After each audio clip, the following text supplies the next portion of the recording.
In the quiet town of Stevenage, nestled just north of London, the early morning fog would often roll across the rooftops like a gentle whisper. It was a place where stories rarely made international headlines, where the days were slow and the streets familiar. But behind one of those ordinary front doors, in a modest home with a small backyard, something extraordinary was unfolding. A boy named Lewis. He was small, even for his age. Shy in crowds, curious in silence. But when Lewis Hamilton wrapped his small hands around a steering wheel, be it a toy, a remote control car, or later, a real cart, something changed. The world quieted. Time stretched. Everything outside the track fell away, and it was just him, the machine beneath him, and the gentle hum of motion. His first racing memory wasn't loud. It wasn't about speed or danger. It was about feeling. The sensation of freedom. A smooth curve on a quiet track. The smell of fuel in the air. The sound of tires whispering against the tarmac. He was 6 years old. Lewis's father, Anthony Hamilton, was always nearby, working multiple jobs, saving every penny, sacrificing everything to keep his son's dream alive. Their bond wasn't loud either. It was quiet, determined, unspoken. On weekends, they'd haul a small go-kart in the back of an old van, traveling across the UK to race on circuits no one had heard of, often sleeping in the car, eating simple food, wearing worn-out jackets. They were a team, not just a father and son, but two halves of a bigger purpose. "Do your best," his father would say, tightening Lewis's helmet strap. Lewis nodded.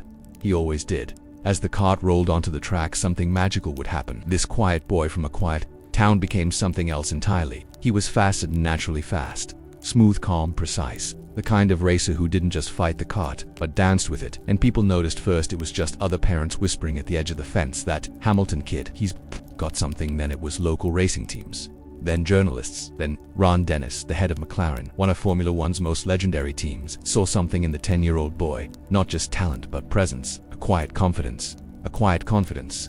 Ron watched him race. "Call me in 9 years," Lewis said boldly. Still just a kid. Ron didn't wait that long. McLaren signed him to their driver development program just 2 years later. No one like him had ever come through their doors before. A young black British boy from a working-class background, dreaming not just of racing but of winning.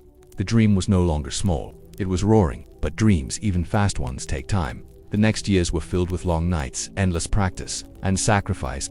As a teenager, Lewis rose through the ranks. Formula Renault, Formula 3, GP2, each step a little faster, each victory a little louder.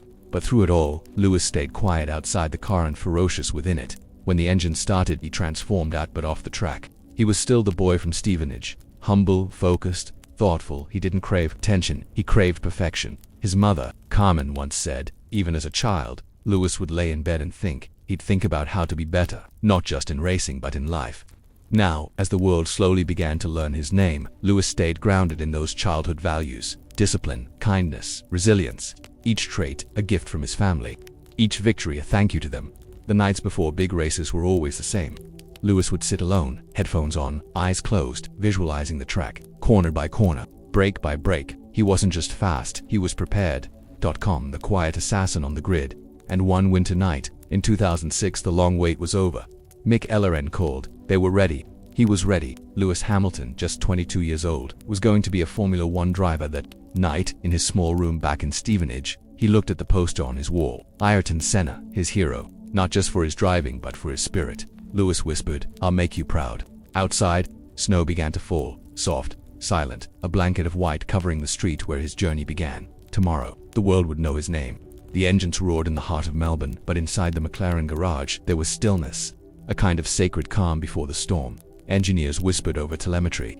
Mechanics wiped invisible smudges from already spotless bodywork. The world was watching, and at the center of it all stood a young man in a white and red race suit, his helmet tucked under one arm. His eyes were quiet, focused, ready. Lewis Hamilton's debut. It was March 2007, and Formula One had a new face on the grid, a rookie, but not just any rookie. One who carried the hopes of a team, a family, and an entire new generation of fans. As the sun rose over the Albert Park circuit, everything felt still and slow. Lewis sat in his car, eyes closed, breathing steady. It was his first Formula One Grand Prix, but he wasn't afraid. Not of the speed, not of the pressure, not of the legends beside him, because he knew he belonged here. Lights out. The car launched forward with grace. No hesitation, no panic. He surged past reigning world champion Fernando Alonso in turn one, a bold, fearless move that startled even the most seasoned commentators. People sat up. Fans leaned closer to their screens. Who was this calm newcomer who drove like he had always been there? Race after race, Lewis didn't just participate, he dazzled. Podium in his first race, another in the second, then another. By his sixth Grand Prix he had won. Canada, a fast, technical track. He led every lap.com/composed, untouchable. Even when the pressure mounted, Lewis drove like water, flowing through corners, gliding over curbs. Never harsh, never rushed. He didn't force the car, he allowed it to dance with him. Fans noticed. So did his rivals, so did Alonso. The 2007 season quickly turned into a battle not just between teammates, but between generations. The calm, calculated rookie versus the fiery reigning champ. McLaren had two world-class drivers but only one steering wheel per car. Tensions rose. Behind closed doors, the atmosphere grew dense, but Lewis never raised his voice, never lashed out. He let the racing speak for him. On track, he was poetry. In motion. Off track, he was still the boy from Stevenage. As summer wore on, so did the grind of the season. Europe, Asia, the Americas. Time zones blurred. Days melted together, but Lewis remained consistent. Even when mistakes came in, they did. He never lost his balance. He smiled, nodded, reset. Every night he'd return to the quiet, the calm. Headphones on, thoughts inward, visualizing the next track, turn by turn, apex by apex. He didn't chase chaos, he chased rhythm. And then, the season finale. Interlagos, Brazil. 3 drivers could win the title. One of them was a rookie named Lewis. He had led the championship for most of the year. But now, under the hot Brazilian sun, everything came down to one race. The lights went out. A poor start. A gearbox glitch. A slide into the grass. Fans held their breath, but Lewis kept going. Never angry. Never defeated. He clawed his way back to 7th, so close. Yet not enough. Kimi Raikkonen won the title. By a single point. The media called it a failure. But true fans knew the truth. No rookie who had ever done what Lewis had done. 4 wins, 12 podiums, a title fight that went down to the wire. And all delivered with grace, humility, and silence. He had arrived. Not with noise, but with presence.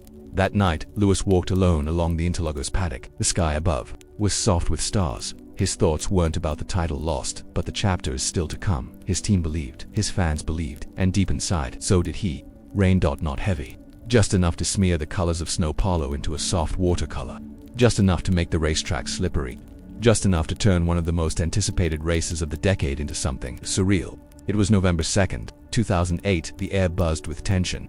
In the hills of Interlagos, fans were already singing. Flags were waving. And in the McLaren garage, Lewis Hamilton sat in silence. This was it. He was just 23 years old. Already the most successful rookie in Formula One history. And now, one race away from becoming the youngest world champion the sport had ever seen. But nothing would come easy. His rival, Felipe Massa, was on pole. This was Massa's home, his people, his city, and they loved him. He had to win. Hamilton only needed 5th place to secure the title. Simple in theory, but nothing in Formula One is ever truly simple. The rain came minutes before the start. A light drizzle, soft like mist on skin. It was enough to complicate tire strategies. Enough to stir doubts. Enough to raise heartbeats. The lights went out, engines screamed, tires spun, and 20 cars dove into the first corner. A blur of spray and sound. Hamilton played it safe, calm. No risks. He tucked behind, held his line, managed his pace. P5, perfect. For most of the race, everything seemed steady. Massa was leading comfortably. Hamilton was doing just enough. A quiet symmetry was unfolding. The story, though tense, felt settled. Until a WASN single quotes to with just 5 laps to go. The rain returned, not a storm but enough. Enough to throw everything into uncertainty. Cars darted into the pits, intermediate tires, quick decisions, lightning-fast gambles. In the chaos, Sebastian Vettel and Toyota's Timo Glock stayed out on dry tires, gambling that the rain would hold off. It didn't. Hamilton lost grip. He was passed suddenly. He wasn't in 5th anymore. He was 6th. The title was slipping in. The McLaren garage. No one spoke. They barely breathed. Engineers stared at screens like statues. Mechanics clenched their fists. His father, Anthony, watched from the pit wall, motionless, eyes full of years of sacrifice. The rain fell harder and still. Silence. The final lap began. Massa crossed the line first. The crowd erupted. Fireworks exploded into the gray skies. His team cheered, hugging, weeping. In Brazil, they believed they had a champion. But behind them, something quiet, almost unnoticeable, was happening. Unworn dry tires. Glock was struggling. No grip, no traction, sliding through every corner. And just behind him, 2 cars approached fast. Vettel, Hamilton down the hill into the final sector. The Toyota slowed visibly, just ahead of the finish line. On the very last corner of the very last lap, Lewis passed Glock, back into 5th place. He crossed the line. The timing screens updated, and for a moment, confusion. Then realization. Then awe. Lewis Hamilton was world champion. The McLaren garage erupted not with wild screams, but with stunned disbelief. Hands covered mouths, eyes welled with tears. His father sat down and cried. Massa stood on the podium, proud, emotional. He had done all he could. His family, watching from the garage, went from joy to heartbreak in seconds. But even in the crowd's sorrow, there was respect. Because what they had just witnessed wasn't chaos, it was destiny. Later, when the noise died down, Lewis sat alone in the back of the paddock, his race suit still damp, his breathing finally slowing. He looked up at the night sky above snow. Polo, the lights above the circuit shimmered like stars, blurred by mist. He didn't smile wildly. He simply closed his eyes and whispered, "We did it. Not I. We for his father, for his family, for every boy from a quiet town who dared to dream." Lewis Hamilton was now the youngest world champion in Formula One history. But more than that, he was a symbol of grace, of composure, of quiet brilliance in a world that often shouted. And so the chapter closed. Not with noise, but with calm. After the tears in Brazil, after the trophy, the cameras, the headlines, Lewis Hamilton returned home. He sat in his quiet apartment, the championship medal resting gently on a shelf. There was no victory parade, no wild celebration. Just stillness, just calm. He had done it, achieved a childhood dream, but dreams, like seasons, must give way to something new. What happens after the miracle? For Lewis, the answer was simple: you climb again. The 2009 season began with uncertainty. McLaren, once dominant, stumbled under new regulations. The car lacked balance. Grip was elusive. Speed missing. Lewis fought anyway. Every point was earned, not given. He wrestled the car into podiums. And in Hungary, in the July heat, he won again. A quiet reminder he was still here. But the next few seasons brought more struggle than glory. Wins came less often.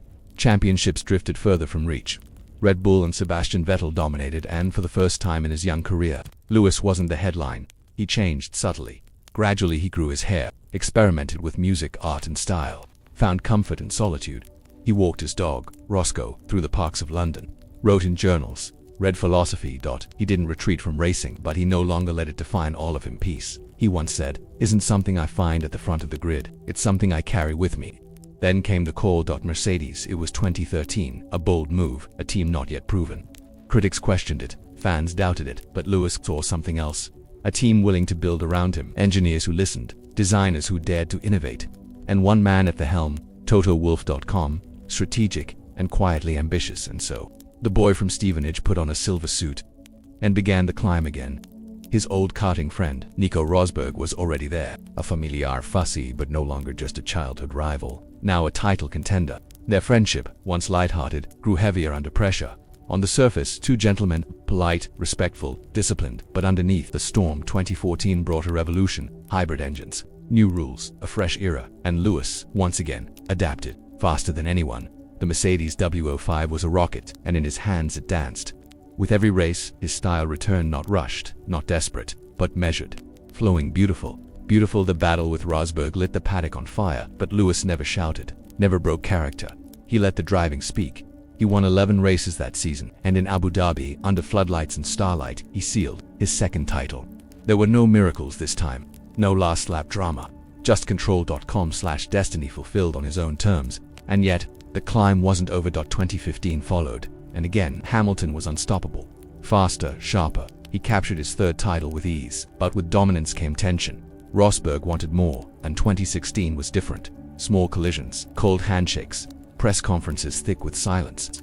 The tension was no longer hidden, it hummed in the air like a storm cloud. And yet, Lewis never let go of his calm, even when his engine failed in Malaysia, even when bad luck cost him crucial points. He fought with skill, with grace. But that year, Rosberg won, then retired. No revenge, no rematch. Just an empty space on the other side of the garage. Lewis smiled softly and kept climbing that winter. He flew to the mountains of Colorado. No interviews, no team orders, just snow, silence, peace. He hiked, meditated, listened to the wind. And one morning, standing on a cliff above the forest, he whispered to himself, "You haven't peaked yet." And he hadn't. The world hadn't seen his final form. It was the quietest season in Formula One history. Empty grandstands, masks covering every face, engines roaring through silence. In 2020, the world had slowed down. Streets were still, skies were empty. But within that stillness, something beautiful was blooming. In the heart of it stood Lewis Hamilton, now 35, a veteran, a six-time world champion, yet somehow still evolving. The season began July, Austria. The familiar rhythm of March races and preseason hype had vanished. What remained was a sport stripped down to its essence: speed, strategy, silence. Lewis didn't see it as an obstacle. He saw it as clarity. Each race weekend became a meditation. Wake, stretch, hydrate, breathe, prepare the mind, prepare the soul, and the Mercedes motorhome between white walls and dimmed lights. He sat alone with noise-canceling headphones, eyes closed, imagining every corner, every drop of rain, every radio message. Not chasing lap times, chasing harmony. On the track he was relentless. Victory in Hungary, dominance in Silverstone with a puncture on the final lap, rain-soaked brilliance in Turkey. It wasn't just about winning, it was about how .com starts, measured overtakes, tire preservation like poetry. Every gear change, every apex was touched with grace. He didn't fight the car, he flowed with it. He wasn't racing against others anymore, he was racing within himself. But 2020 was more than a championship, it was a year of awakening. Lewis began using his platform not just for racing, but for injustice. He spoke out against racism, wore a shirt for Breonna Taylor on the podium, demanded diversity in the paddock, created the Hamilton Commission to improve inclusion in motorsport. He didn't shout, he stood still, and the world listened. Through all of its COVID protocols, political storms, championship pressure, Lewis found peace in simplicity. He cooked plant-based meals, called his family, walked his dog through forest paths, read books on mindfulness and purpose. He no longer just wanted to be a champion, he wanted to be useful. Then came Istanbul, November 15, 2020, a soaked circuit, treacherous grip, chaos on every corner. Hamilton started sixth. The conditions were wild, perfect for confusion. But Lewis didn't panic. Lap after lap, he nurtured the tires, found temperature where others found only slides. One by one he passed them all. By lap 37 he was leading, and then silence. Not from the engine, not from the rain. But from within. His engineer came on the radio, "You're world champion again." A pause. Then Lewis whispered, "This is for all the kids out there who dream the impossible." He parked the car, took off his helmet, and knelt. There was no crowd, no noise, just soft rain hitting the tarmac. His hands touched his face, tears not of joy, but of meaning. 7 world titles, equal to Schumacher, but never a comparison. Lewis was himself on the Mercedes garage, a quiet celebration. No wild fireworks, just embraces, just tears, just presence. That night, Lewis walked the paddock alone. Fog crept low. Lights glowed softly through the mist. His breath was slow, his eyes heavy. The championship was his, but more than that, the peace was his. He looked up at the sky, clouded and quiet, and whispered, "Thank you." To the track. To the struggle. To every early morning in Stevenage. To every race when the world had turned away. To every corner where he found clarity. Lewis Hamilton had climbed the mountain, and at the top it wasn't noise, or ego, or gold. It was silence. It was calm. That it was the quiet truth that he had become everything he once dreamed of and more. Not just a racer, but a voice, a presence, a light. And as he turned out the light in his motorhome that night, the season faded, like a dream, soft, slow, still.